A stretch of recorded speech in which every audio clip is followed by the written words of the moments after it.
Have you ever bought a loaf of bread and watched it turn green in 3 days? I have, more times than I can count, and I used to just accept it as the way things are. Bread goes bad, you throw it out, you buy more. Round and round we go, and somewhere along the way, the store profits and we pay the price. Literally. But that is not how bread has to work, and I am going to show you why. My grandmother kept a loaf of store-bought bread fresh for 3 weeks, using nothing but butter and a method she learned from her own mother. Not refrigeration, not preservatives, not some fancy package from the grocery store, just butter. The same butter you have in your refrigerator right now. I'm going to show you exactly how she did it, and I'm going to explain why it works so well, and why the bread you are buying at the store today molds in a fraction of that time. If this is the kind of knowledge you want to keep in your back pocket, subscribe. I have been doing this for over 30 years, and I have never lost a loaf to mold using this method, not once. And if you have someone in your life who struggles with grocery bills, send this video to them. This is the kind of thing that saves real money over the course of a year. Sharing is how we take care of each other. Now let me tell you where this comes from. My grandmother, Dorothy May, grew up in rural western Kentucky during the Great Depression. She was born in 1923. Her family did not have much. They had a vegetable garden, a few chickens, and a smokehouse. And they had a deep understanding of one thing above all else: waste nothing, want nothing. Dorothy May could make a loaf of bread last a week past its prime, using techniques that most people today have never even heard of. She kept bread in a tin box on the counter. She spread butter on the cut side before putting it back in the bag. She stored bread in the refrigerator in a way that actually preserved it instead of just drying it out. And she had a trick, one specific thing she did that kept bread soft and mold-free for up to 3 weeks, that she taught to my mother and that my mother taught to me. That trick is what I'm going to share with you today. Here is what you need to understand first. The bread you buy at the store today is not the bread your grandparents bought. It is not even close. Modern commercial bread contains a range of additives that are designed to extend shelf life in the package, but actually speed up deterioration once you open it. High fructose corn syrup feeds yeast growth.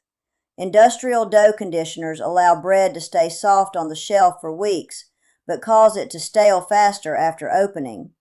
Some commercial breads contain preservatives like calcium propionate, which inhibits mold growth in the package, but can disrupt the natural balance of the bread's interior once exposed to air. The result is bread that looks fine in the bag and turns into a science experiment within 4 or 5 days of opening it. When I was growing up, my mother bought bread at the local bakery. It did not have a list of ingredients longer than your arm. It had flour, water, salt, and yeast. That was it. And it lasted longer opened on the counter than the bread from the store does today in the refrigerator. The difference is the processing.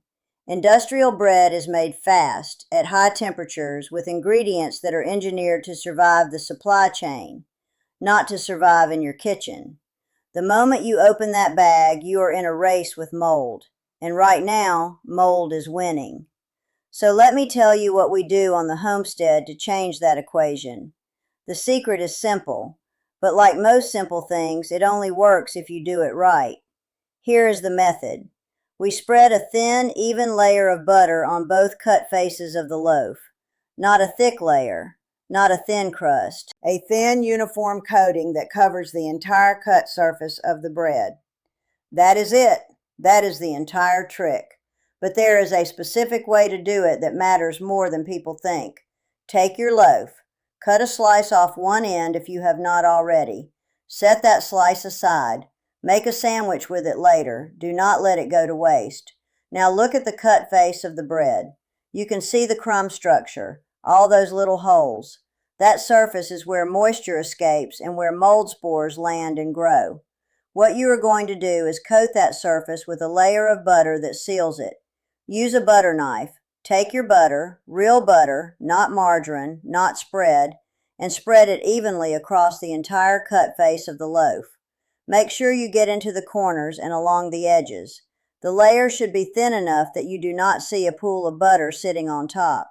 It should be just enough to coat the surface and give it a slight yellowish tint. You can see this through the rest of the loaf through the plastic bag, and it tells you the seal is complete. Now do the same thing on the other end of the loaf.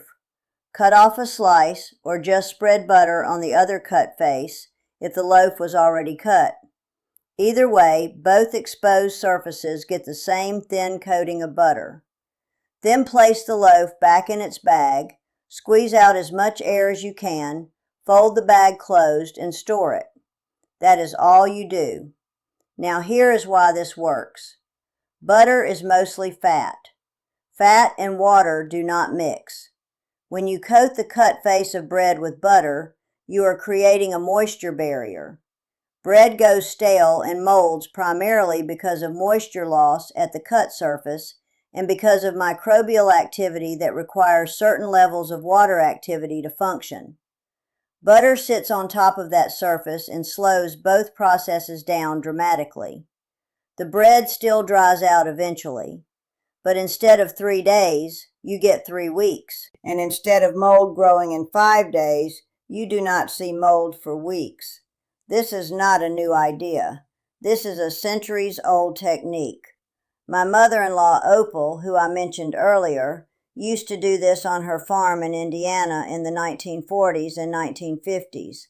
She did not have refrigeration for bread in the summer. She kept it on the counter in a ceramic bread box with a lid, and she spread butter on the cut ends. Her bread did not mold. Her neighbor's bread, stored the same way without the butter, did. The science backs this up. Butter contains about 80% fat and about 17% water, with the remaining 3% being milk solids and salt. The fat is what matters here. When you spread it on bread, you are not adding significant moisture. You are coating the surface. The milk solids in butter have a very mild antimicrobial effect, partly because of the salt content and partly because the naturally occurring lauric acid in butter fat inhibits the growth of certain bacteria and fungi. This is not strong enough to preserve meat or make butter shelf-stable by itself, but it is enough to give bread an extra week or two of life when combined with the moisture barrier effect. This is not a replacement for refrigeration. In the summer, when your kitchen is warm, bread stored this way at room temperature will still go stale faster than bread in the refrigerator, but it will not mold the way it does without the butter. And stale bread you can toast. Moldy bread you throw away. Let me walk you through the exact steps one more time, this time in order so you can follow along. Step 1. Buy your bread. I recommend whatever you normally buy. This technique works with almost any sliced bread. White, wheat, sourdough, multigrain. Do not overthink the brand. The technique is what matters. Step 2. When you get home, open the bag. If the bread is not already sliced, slice it. If it is already sliced from the store, just open the bag. Step 3. Take a stick of butter from your refrigerator. Let it sit out for 5 to 10 minutes so it softens slightly. You want it spreadable, not hard and not melted. Softened butter spreads evenly. Hard butter tears the bread. Melted butter soaks in and makes the bread soggy. Step 4. Take your butter knife and spread a thin, even layer on the cut face of the bread. Both ends, if both are cut. One end, if only one is cut. Step 5. Fold the bag back up. Squeeze out as much air as you can. You can use a bread clip, a twist tie, or just fold the bag tightly. Step 6. Store at room temperature in a cool, dry place, away from direct sunlight, away from the stove. A bread box works perfectly. A cabinet works fine. The counter works if your kitchen stays below 75 degrees. Step 7. Check the bread after a few days. If it feels firm and looks clean, you are good.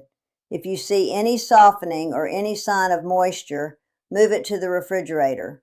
The butter coating will buy you time, but it does not replace cold storage in hot conditions. And that is the whole method. 20 seconds of work per loaf, no special equipment, no cost beyond the butter you already have. Now let me address the cost question because this is important. A stick of butter costs between $3 and $5 depending on where you live. One stick will coat about 4 loaves of bread. You use a thin layer, not a thick slab. That is less than $1 per loaf for the butter coating. The average American family throws away between 1 and 2 loaves of bread per week due to mold or staleness. That is 50 to 100 loaves per year. At $3 per loaf, that is between $150 and $300 in wasted bread annually. If you use this method and cut that waste in half, which is a conservative estimate, you save between $75 and $150 per year. The butter costs you maybe $20. You net between $55 and $130 in savings, depending on how much bread your family goes through. Now add to that the fact that the butter itself extends the usable life of bread beyond the point where you would normally throw it out and buy more. You are essentially getting an extra week of bread from every loaf you buy.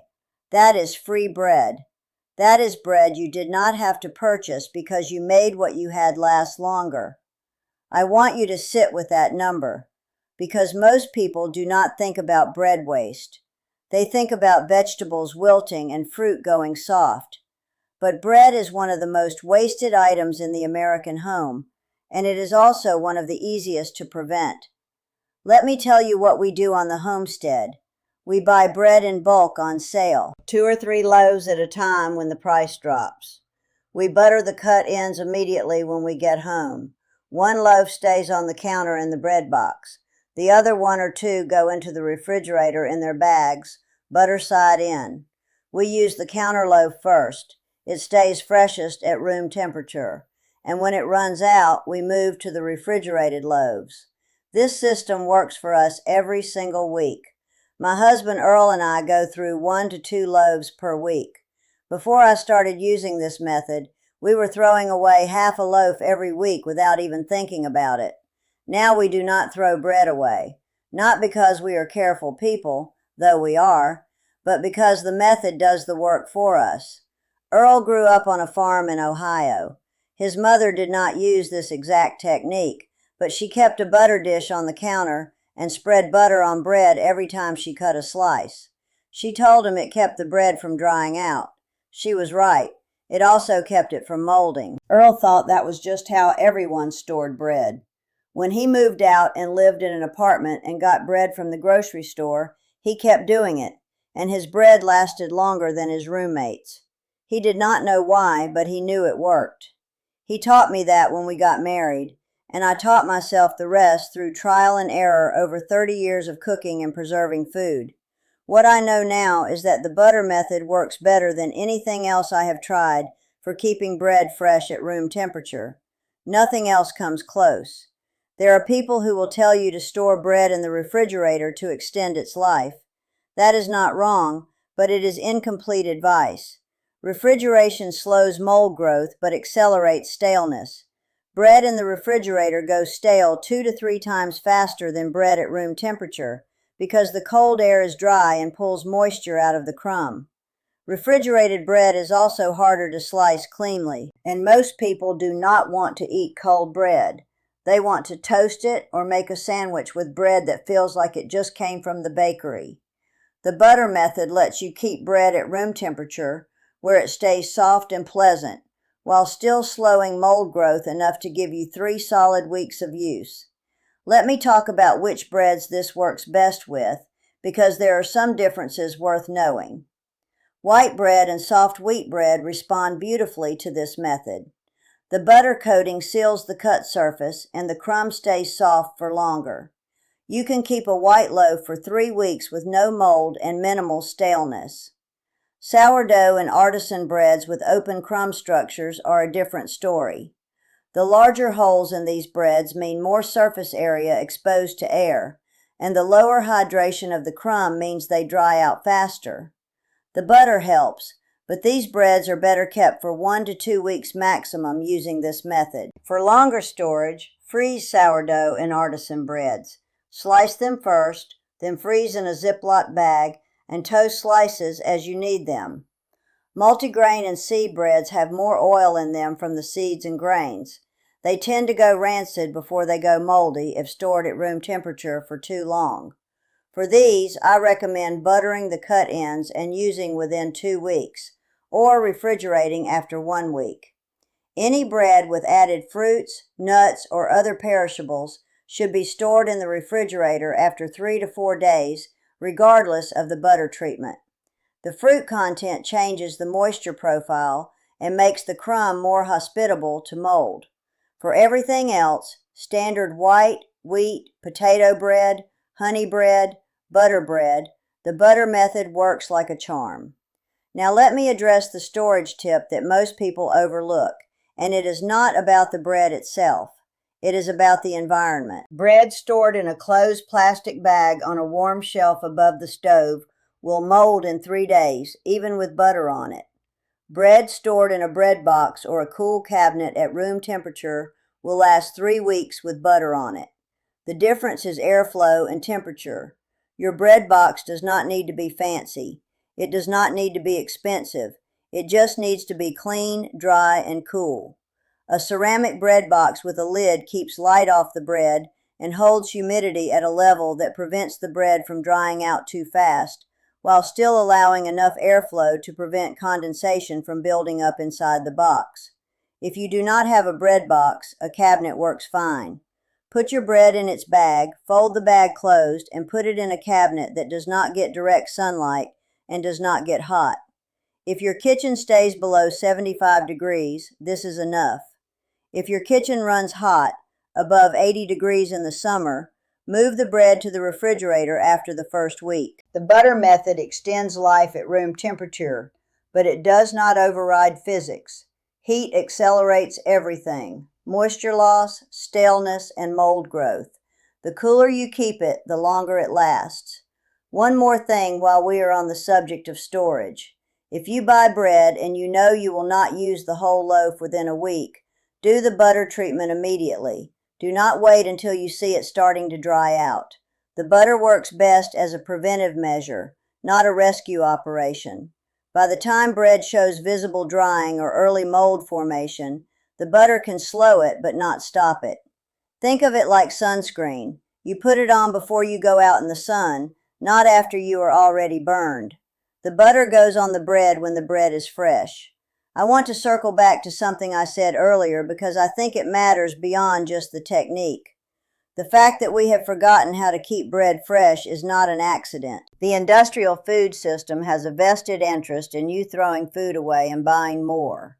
Every time you buy a loaf of bread and it molds before you finish it, you go back to the store and buy another. That is the model. That is how they make money. The butter method is simple. It costs almost nothing. It has been around for over 100 years, and it works better than anything the food industry has developed to replace it. My grandmother, Dorothy May, did not have a degree in food science. She did not need one. She had lived experience, and she passed that experience to her daughter, and her daughter passed it to me, and now I am passing it to you. You do not need special equipment. You do not need special knowledge. You just need butter and a knife and 20 seconds per loaf. Use this. Teach it to your children. Write it down if you need to. This is the kind of knowledge that used to be in every household in America, and it got designed out of our lives because it was more profitable to have us throw bread away and buy more. We take that back, one loaf at a time. If this made sense to you, subscribe. Hit the bell so you get notified when I post new videos. And if you know a family that is trying to stretch their grocery budget, send this to them. The math is real. 50 to 100 loaves of bread wasted per year per family is real money, and this method stops most of it. I will see you in the next one.